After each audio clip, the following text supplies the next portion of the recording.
Hi, it is Lisa Ross Meisel, owner of Boomerang Escapes, and this is Passport for Your Palate. Happy Mother's Day to all the moms and mom figures out there. I hope you've had a wonderful day. I've been lucky enough to have my daughters here with me this afternoon, though they have chosen to disappear. As I prep this little bit for dinner, we are going to be having tacos tonight. Mexican is one of my favorite flavors, but the reason I chose this is because, gosh, how many years ago? I think it was Greta's 18th birthday.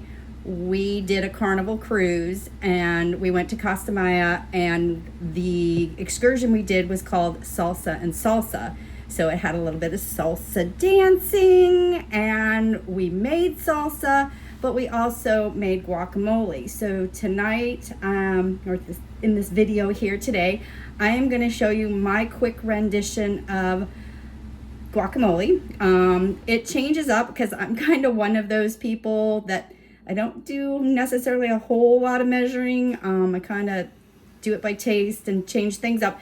But between that trip and discovering some of the things they do when they make salsa and this book that I got years ago, it's called Salsa by Reed Heron and has some fabulous different types of salsa and the guacamole in here. So from his rendition in here and what I have learned on my travels, I have come up with kind of my own. So today's recipe, of course, uses avocados.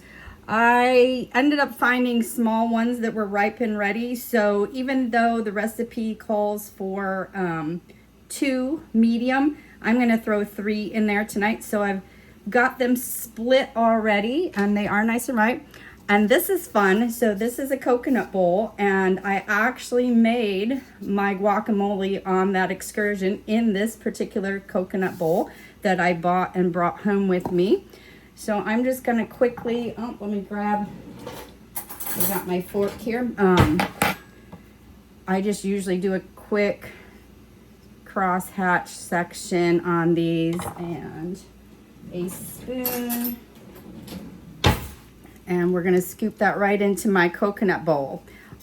Before I got on here today, just to keep things moving and expedite, one of the secrets of this particular guacamole is to have roasted or grilled vegetables. And even when we made the salsa there, that was like one of the key things, was to have very fresh vegetables and grill them ahead of time before you cut them up and smash them for the thing. This is spinning around on me. But yeah, so we'll just get this. These are nice and green and ripe. I don't know about you, but I love avocado. Love it, love it, love it. So creamy. Next one. So yeah, so like I said, I currently live in a condo, so I don't have a grill. So tonight I decided to just use my broiler to get the roasted and blackened tomato. So the recipe does call for a blackened tomato. Tonight I'm using aroma tomato. But a nice ripe one out of the garden, off the vine, would probably be preferred. These just happen to look the best today at the grocery store. And then it also calls for a tablespoon of roasted or grilled white onion. So I've already done that. And something that I do that it doesn't actually call for, but it picks the heat up and I like that roasted flavor, is the jalapeno that's in this, I also give it a little blistering as well before chopping it up. So besides your 2 avocados, which here's my last one, like I said, I'm doing 3. What goes into my basic guac is avocado, roasted tomato, roasted white onion, roasted jalapeno, a single about medium-sized jalapeno. Now it says to leave the seeds. That varies depending on what audience I am serving to. I personally like it spicy. So tonight I've left about half the seeds in my jalapeno, and then of course some cilantro. Love, love, love, love. Do you guys, ooh, look at that. The fresh, yeah, it smells good. I like cilantro. I know not everybody is a big cilantro fan, but I love cilantro. And then salt, and I prefer to use the Himalayan pink salt. So I'm gonna have the salt in there. All right, so we've got all my avocado here in the bowl. So I'm gonna start giving it a little bit of a smash before I add the other ingredients. And actually, this is kind of what's great about this coconut bowl. Just the shape of it makes it, oh, and these are so, well, it makes it easy to smash, but I'm telling you, these, the ripeness on these, they are smashing so easily for me tonight. This is awesome. I can't wait to have this with our tacos. So homemade tacos tonight. I'll be doing that. So get this smashed up. Now you can smash it as much as or little as you want. Some people like to leave some chunks in there. I'm gonna kind of leave it, we'll call it medium chunky, medium chunky tonight. All right, so there's a pretty good mashing, right? So I'll go ahead and, like I said, I don't know if you can see on my cutting board. Let me just get these shells out of the way.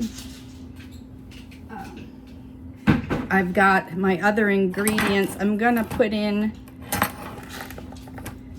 I'm just gonna scrape them right off my cutting board here. I know you can't see my cutting board. My camera's up a little bit too high, but I'm scraping in my tomato. I'm scraping in my tablespoon. Now it said mince. I don't really mince my onion completely. I leave it a little bit chunky. Same with my jalapeno. I leave it a little bit chunky. So I've added those 3 ingredients now. And I'm gonna kind of mash them in there as well. Here we go, mash. And it gives it a little bit of a color. Let me grab, it's a quarter teaspoon of salt. So we'll shake that. Whoop. My camera's shaking with us. All right. Won't do that again. All right. But it's a new gadget I got from Amazon. Still testing it out to see if I like it. But it's supposed to move with me.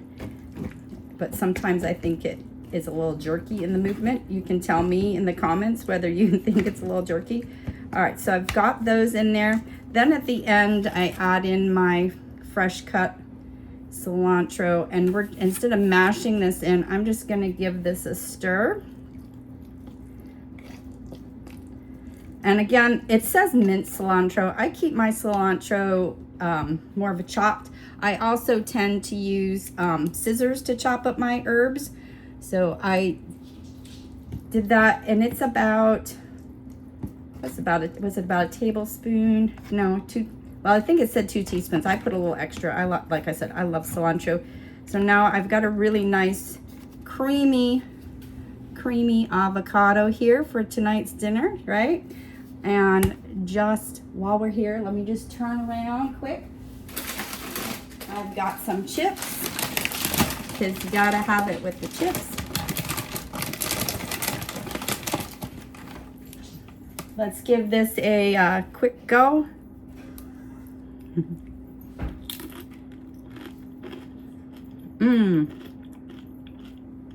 The girls just came back. They thought they were not going to get caught on camera. So if you see a little shadow in the back. And there you go. So quick, easy. And it's May. I missed Cinco de Mayo while I was in Australia. So I'm celebrating it now.